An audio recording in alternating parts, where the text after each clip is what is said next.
وإذ قال ربك للملائكة إني جاعل في الأرض خليفة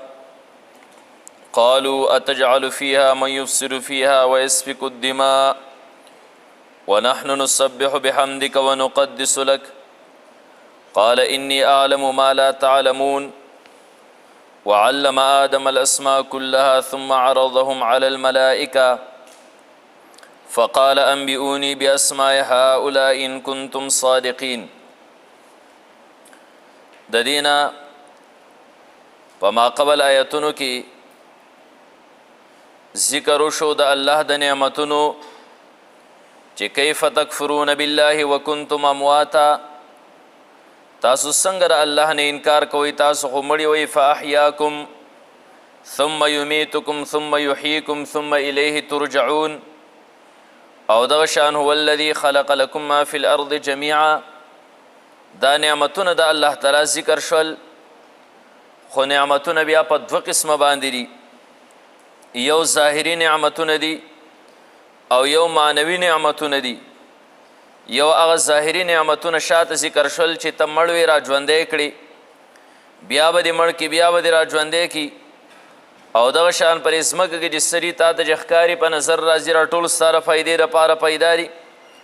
او دغه شانتې اسمانونه دي، نو دا هغه ظاهري نعمتونه و. اوس د دې نه مخکې الله تعالی معنوي نعمتونه بیانوي د انسان ته چې څنګه مې په ظاهري نعمتونو کې ته را بند کړی، نو همدغه شان مې په تا معنوي نعمتونه کړي. معنوي نعمتونه لکه علم مې درکړی، وعلم آدم الاسماء کلها. نو د حضرت آدم علیه السلام د علم ذکر دلته کې کیږي چې په فرشتو باندې وړاندېوالی موندلی او د علم په بنیاد باندې. او دویم نمبر معنوي نعمت هغه ستا دپاره انسان دا دی چې هغه عزت دی چې ته مې مسجود الملایکه ګرځولی، یعنی تمامې فرشتې مې تا د په سجده باندې هغه درغورځولې وي چې هغه یو نوراني مخلوق دی. نو شاته ظاهري نعمتونو ذکر، اوس دلته د هغې باطني نعمتونو ذکر کیږي، معنوي نعمتونو ذکر کیږي. یا دویمه خبره داسې ووایه چې د هغې یا ایها الناس اعبدوا ربکم الذي خلقکم، د دې نه د الله د توحید دلایل شروع. نو وإذ قال ربک للملائکة انی جاعل فی الارض خلیفه، د دې ځای نه بیا الله تعالی د توحید اثبات کوي. او د دې ځای نه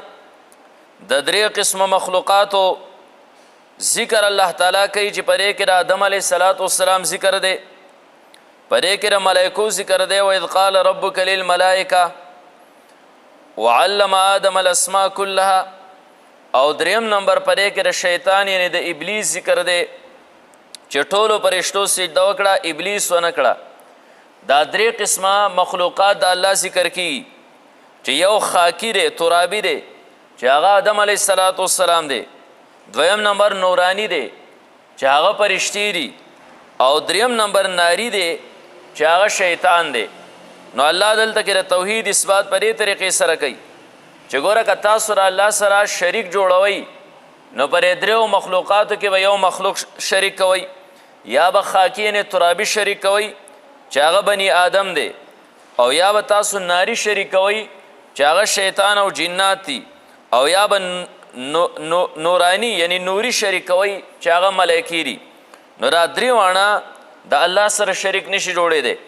ذکر د درې واړو ذکر دلته کې کیږي چې آدم علیه السلام دوکه خوړلې وه، شیطان دوکه کړی، یو ونه یې پې خورولې وه. او څوک چې دوکه خوري نو دا دوکه د الوهیت منافي شی دی، دا اله خدای نشي جوړېدی. نو خاکی یعنی ترابي مخلوق د خدای سره نشي شریک کولی. دویم نمبر کته چرته نورانی مخلوق د الله سره شریکې ملایکې،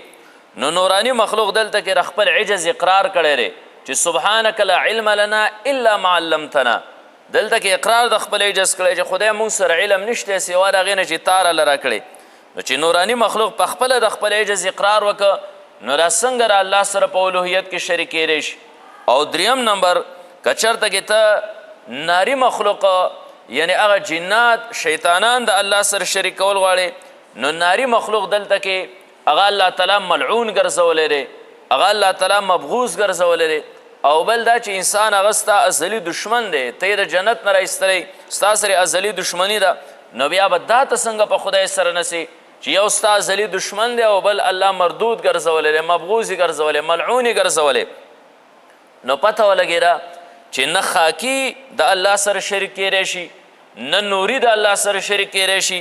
او نه ناري د الله سره شریک کیدی شي. نو بس الله یک یو دی، توحید دلته کې چې دی نو ثابت شي. نو د شاته سره ربط داسې هم راغی. او یا داسې درېیمه خبره وکئ چې په شاته آیاتونو کې د الله نعمتونه بیان شول چې انسان ته یې پیدا کړی او ستا د فایدې دپاره الله تعالی پر ځمکه کې بلا مخلوقات پیدا کړي دي، بلا څیزونه الله ستا د فایدې لپاره پیدا کړي. اوس الله چې د هر سره پیدا کړي د دې نه به فایده څوک علي؟ الله خو دنیا وجود ته راوسته، ځمکه اسمان یې راوستل، هر یو څه پیدا که، خو د دې نه به فایده څوک علي؟ نو هغه څوک چې استعمال کې راولي الله اوس د هغه د تخلیق خبره کوي چې هغه بني آدم دی، بني آدم مې هم چې دی نو دا پیدا که. به هر کیف ګورئ، وَإِذْ قَالَ رَبُّكَ پا وخت کې چې وی رب ستا للملائکة پرشتو ته إِنِّي جَاعِلٌ زه پیدا کوونکی یم فی الارض په ځمکه کې خلیفة یو خلیفه. الله پرشتو ته پر ځمکه کې یو خلیفه پیدا کول غواړم. وَإِذْ قَالَ رَبُّكَ پا وخت کې چې وی رب ستا للملائکة پرشتو ته، ملائکې دا یو نورانی مخلوق دی، جسم نورانیون، او إِنِّي جَاعِلٌ زه پیدا کوونکی یم په ځمکه یو خلیفه. نو دلته کې زمونږ او ستاسو ذهن ته یو خبر راتله چې الله د پرشتو نه دا تپوس ولې وکړه، دا تپوس یې دې ولې وکړه چې زه پر ځمکه کې یو نایب چې دی نو دا پیدا کوم، یو خلیفه پیدا کومه. نو د دې بلا حکمتونه دي. یو حکمت د هغې نه دا دی چې الله د دې نه تپوس وکړه إني جاعل فی الارض خلیفه، چې دا پرشتې څه وایي؟ دیو ماله جواب څنګه راکوي؟ نو حکمت پکې یو دا دی چې فضیلت د مشورې دی، فضیلت د مشورې، ځکه چې الله مشورې ته ضرورت نه و، الله مشورې ته ضرورت نه و. هغه انسان د بل نه مشوره طلب کوي چې هغه ته جانب راجح نه معلوم، چېرې دا کار کومه په دې کې راجح او مرجوح کم یو جانب دی، نو دی د بل نه مشوره طلب کوي چېرې دی راته یو راجح طرف وښیي چې داسې کار وکړه. اوس الله سره د ما کان ما یکون علم دی، نو اوس الله خو مشورې ته ضرورت نه، خو شکل د مشورې اختیار که، نو دی کې تعلیم د انسانانو ته چې زه دومره لوی ذات یم، ما بیا هم دی او ادنا مخلوق د پرشتو سره شکل د مشورې اختیار که، نو ته چې هم یو کار کوې امیر صاحب نو مشوره به کوو، صحیح ده؟ نو هر کار په مشورې سره، او د ادنا سره مشوره خیر دی وکړه، د ادنا سره مشوره وکړه. د یو ماشوم سره هم وکړه، کیدای شي هغه تاله یو داسې رایه درکړي چې هغه بل څوک نشي درکولی. نه دا تعلیم د انسانانو ته. او بیا د دې نه یو بله خبره هم ډېرې ښکلې خبرې ته ثابت شوې. یو بله خبره هم چې پرشتو مشوره دا ورکړې وه چې خدایه ضرورت نشته پیدا کولو ته، یعنی اتجعل فیها من یفسد فیها ویسفک الدماء. الله والا جواب کې څه وفرمیل؟ انی اعلم ما لا تعلمون، زه په هغه څه باندې پوه یم چې تاسو به نه یې پوه. نو د دې نه بله مسله دا رله چې ستا نه یو سړی مشوره طلب کړي او بیا ستا په مشوره باندې عمل ونه کړي، ته خفه کېږه مه، ځکه هغه ته اختیار دی که ستا مشوره اخلي او که نه علي. نبی علیه الصلاة والسلام یو صحابي د حضرت مغیث رضی الله تعالی عنه د حضرت عایشې صدیقې رضی الله تعالی عنها یو وینځه و بریره نوم یو، نو بریره حضرت مغیث رضی الله تعالی عنه له په نکاح باندې ورکړه. و دا مغیث ته رنګ نه تور او بریره ښایسته وه. نو بیا تاسو د فقې مسله ویلې ده چې یوه وینځه ته چاله په نکاح باندې ورکړې او بیا یې ته ازاره کړې، نو دې وینځې ته اختیار دی اوس که خاوند سره پاتې کېږي او که زیتې. نو حضرت عایشه صدیقه رضی الله تعالی عنها چې وه نو دې بریره ازاره کړه. وس دا د مغیث سره ایساره نه شوه، لاړه تی، بس دې ته اجازت و.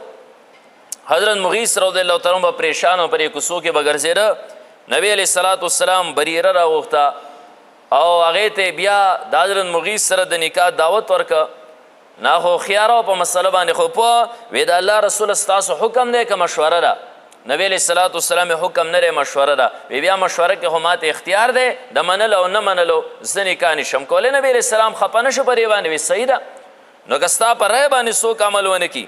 نو بیا په دې باندې خفه کېږم چې ما ورته داسې ویلي او دا هغه ونه کړل. لکه دلته کې پرشتو چې څه وي الله فرمیل انی اعلم ما لا تعلمون. به هر کیف یو حکمت پکې دا و. او دویم نمبر حکمت درې پرشتو نه په تپوس باندې دا چې دا الله تعالی شرف د نوع انساني دا ظاهروي چې ګوره د انسان یو ډېره اشرفه نوعه ده دا به زه پیدا کومه نو د پیدا کولو نه مخکې الله تعالی د پرشتو تر هغې خبر ورکه چیرې د دغه عزت دا پیدا شي چیرې دا به څه نومونه نو الله تعالی چې نو پیدا کوي او د مخکې نه ولې د خلیفه نوم چې دی نو دا ورک او نور بلا حکمتونه مفسرینو بیان کړي دي نو الله فرمایي اینلی جاعلون ز پیدا کونکې م فی الارض پس مکه کې خلیفتن خلیفه درې مصدر چې کوم دی نو خلفن او خلافتن راځي په معنی د وروستوالي باندې په معنی د وروستوالي نو کله چې په فتحې د لام باندې ته وې په فتحې د لام باندې نو د دې نه صحیح نایب چې دی نو دا راځي صحیح خلیفه خلف او که په سکون د لامې وې خلف وې نو د دې نه نااهله راځي فخلف من بعدهم خلف اضاعوا الصلاة په سکون د لام باندې او دلته خلیفه خلیفتن بروزن فعیلتن دا تا د پاره د مبالغې ده او یا دا تا د پاره د نقل د وصفیت نه اسمیت طرف ته لکه تاسو نحو کې هلته ویلي نو انلی جاعلون ز پیدا کونکې م فی الارض په ځمکه کې خلیفتن خلیفه نو قالو پرشتو وی اتجعل فیها آیت پیدا کې پر ځمکه کې من هغه څوک یفسد فیها چې فساد به کوي پر ځمکه کې او دا قول د پرشتو ګوره صرف استفسار دی ښه د حکمت نه دا چې اعتراض دی په الله باندې او نه دا چې غیبت دی د بني آدم او نه دا چې حسد دی د بني آدم سره صرف استفسار نقالوی پرشتو تجعلو فیا آی پیدا کې ته پر ځمکه کې من هغه څوک یفسد فیا چې فساد به کوي پر ځمکه کې ویسفکو تویې به الدما وینې اوس دلته کې څه انترا خبر راځي چې دا د پرشتو ته ویلي چاو دا ورته چا ویلي چې دا به وینې تویې او فساد به په ځمکې خورئ نو یا ورته الله ویلیو دیو تپوس کړی خدای دا به څنګه مخلوق دا خلیفه نو الله ورته وفرمیل چې په دې کې به د خیر ماده ومي او د شر ماده به ومي ځکه د دې نه مخکې دوه قسمه مخلوقین الله پیدا کړو چې دا پرشتې وي او جناتو شیطانان نو یو سراسر خیر او ماده پکې د خیر د پرشتې که ګناه کول غواړي خو نه شي کولی لکه ړوند چې وایي چې زه نظر د غلط استعمال کړم خو هغه کتی نه شي نو او دغه شان شیطانان سراسر شر نو الله ورته وفرمیل وی دې کې به د خیر او د شر ماده دواړی نو پرشتو د دې نه معلومه کړه چې د شر ماده پکې نو دا خو بیا فساد کې او خونریزي وکوي او بعضې مفسرینو لیکلي چې دیو دا خبره ځکه وکړه چې دیو د لوح محفوظ نه دا معلوم کړي چې دا مخلوق به څنګه دا خلیفه دا بني آدم دا به څنګه او دریم نمبر دا چې د دې لفظ خلیفه نه دا معلومه کړل ځکه خلیفه خو علی چې پس مکه کې خیر او فساد دواړه کیږي نو خلیفه ته بیا ضرورت راشي چې د خلکو فیصلې کوي وجه سراسر خیری نو بیا هلته کې خلیفه ته ضرورت دی نو د دې نه معلوم کړل نو بیا تجعل فیها آیت پیدا کې پر ځمکه کې من هغه څوک یفسد فیها چې فساد به کوي پرې کې او وینې به تویي او نحن نسبح منګه تسبیح بیانو بحمدک سره د حمستا ونقدس لک او پاکی بیانو تعالی را نو بعضې مفسرین وایي چې دا دفر توهم ده د دې شاته نه به ما قبل نه به چاته را وهم راته چې دا خو د پرشتو اعتراض وکړه اعتراض وکړه تجعل فیها من یفسد فیها ویسفک الدماء او دا خو د الله تعالی چې کومه اراده ده پرې باندې اعتراض دی نو پرشتې وایي نه مونږ اعتراض نه کوو مونږ د الله تسبیح بیانو د الله حمد بیانو الله لره پاکي بیانو د هغه په اقوالو او افعالو باندې مونږ ته څه قسمه اعتراض نشته الله تعالی پاک دی تسبیح بیانو حمد بیانو تقدیس بیانو خدا شاته ما صرف استفسار دی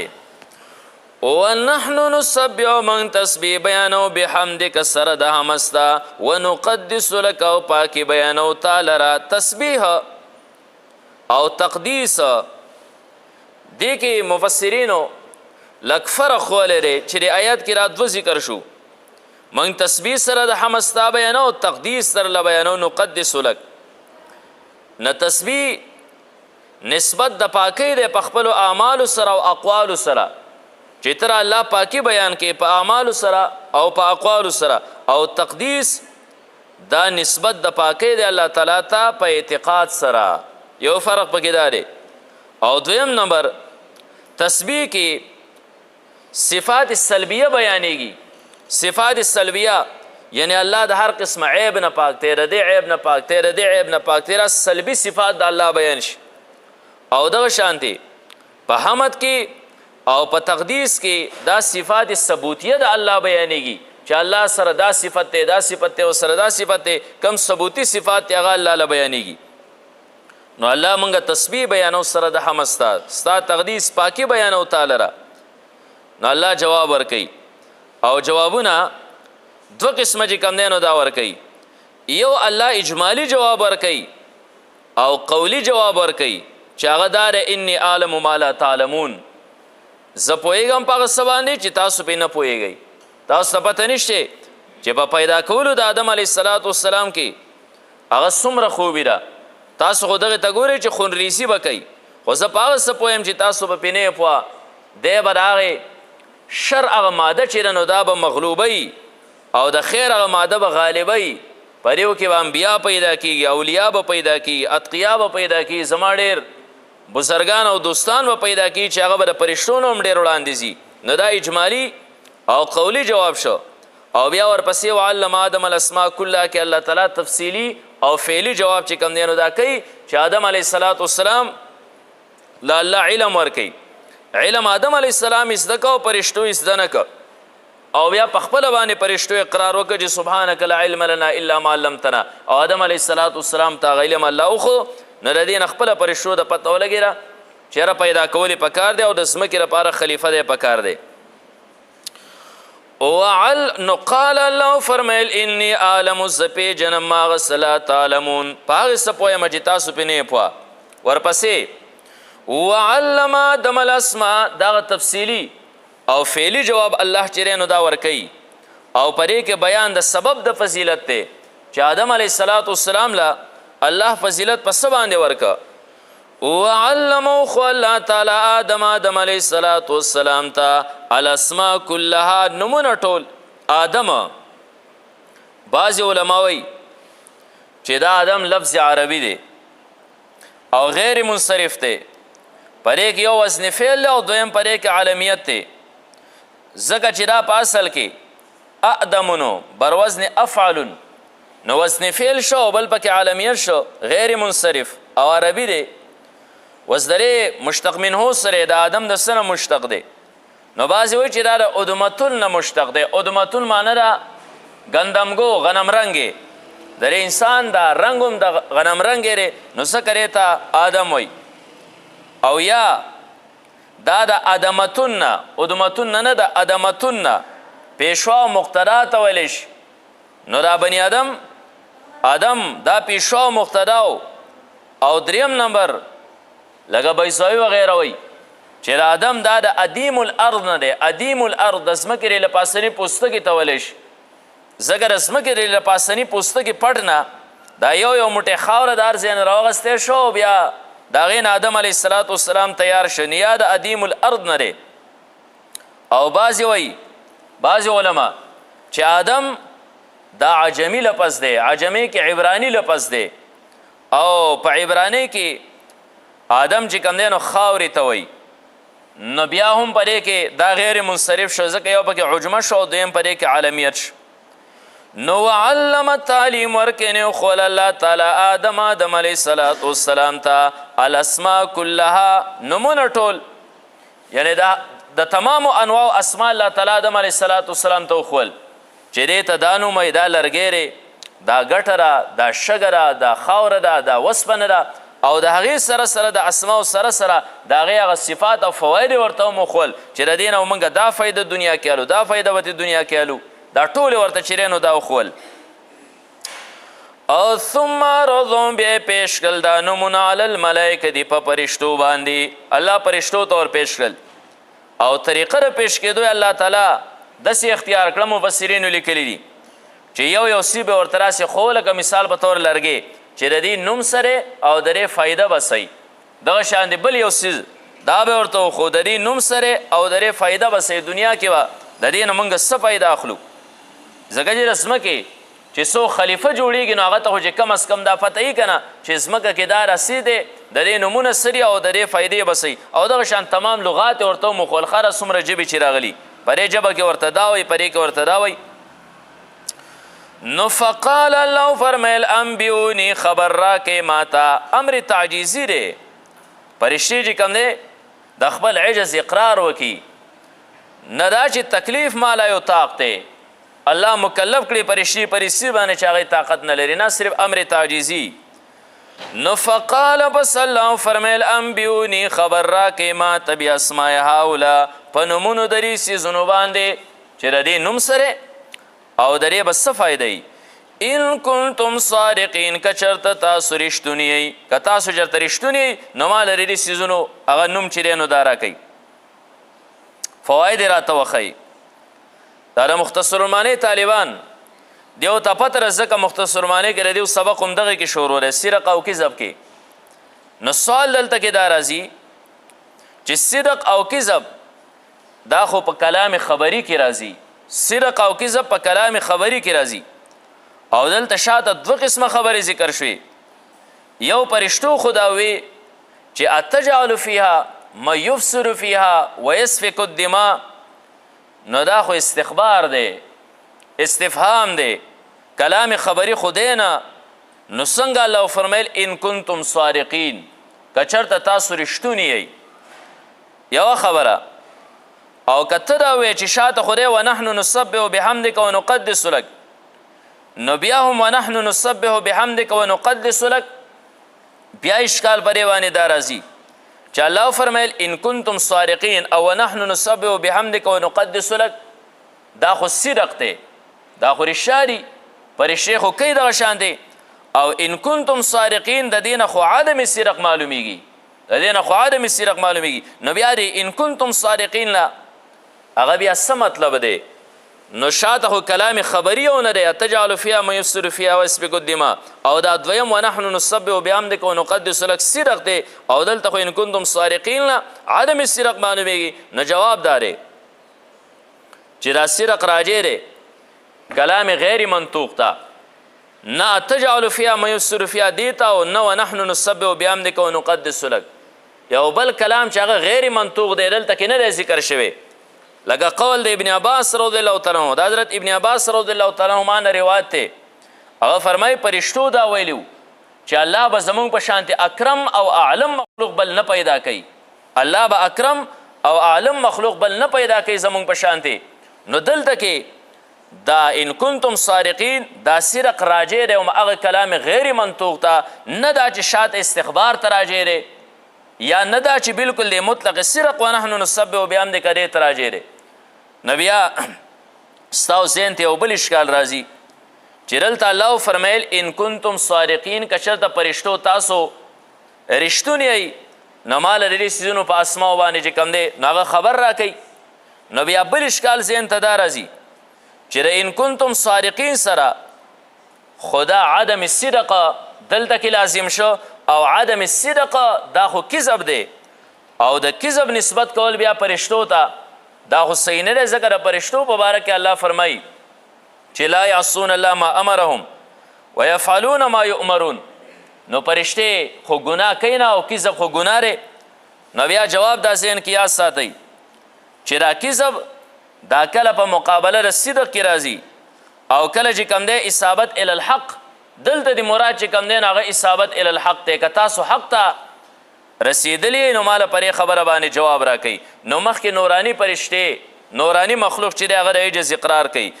نو قالو پرشتو سبحانک پاکې را تعالی لا علم لنا نشته علم مونږ ته الا ما سوا د هغې نه علمتنا چې ښولی تا مونږ ته توحید ثابت شو چې نورانی پرشتو د عجز اقرار وکړه خاکی ترابی آدم علیه السلام دوکه وخوړه او ناری چې کم دی شیطان دا ستاسو دشمن دی دا ملعون شو نو توحید په دې ثابت پاتې شو انک انت العلیم الحکیم الله تعلیم او خاوند حکمت